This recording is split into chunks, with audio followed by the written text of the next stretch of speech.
ઉમેદપુરા ગામે 15માં નાના પંચની ગ્રાન્ટમાં ગેરરીતનો આક્ષેપ, ગ્રામજનોએ તપાસની માંગ ઉઠાવી। લીમખેડા તાલુકાના ઉમેદપુરા ગામે 15માં નાના પંચ હેઠળ મળેલી સરકારી ગ્રાન્ટના ઉપયોગ મામલે ગેરરીતિ અને ભ્રષ્ટાચારના ગંભીર આક્ષેપો સામે આવ્યા છે। પ્રાપ્ત માહિતી મુજબ ઉમેદપુરા ગામની દુધિયારધારા ગ્રુપ ગ્રામ પંચાયત હેઠળ આવે છે। ત્યાં બિનજરૂરી નાના કામો બતાવી સરકારી નાણાંનો દુરુપયોગ કરવામાં આવ્યો હોવાના આક્ષેપો ગ્રામજનો દ્વારા કરવામાં આવ્યા છે।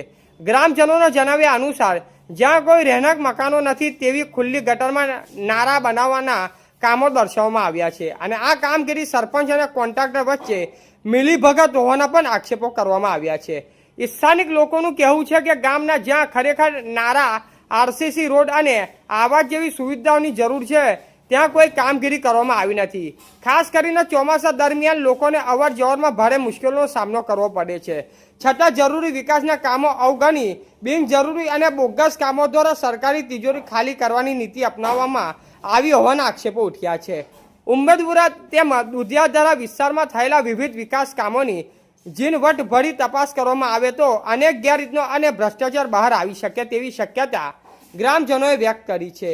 આ મામલે ગામ લોકોએ ઉમેદપુરા ગામના થયેલા વિકાસ કામોની વિગત અને ખર્ચ અંગે માહિતી મેળવવા રજૂઆતો કરી હોવાનું જાણવા મળ્યું છે। રિપોર્ટર ગોવિંદભાઈ, ઉમેદપુરા, લીમખેડા।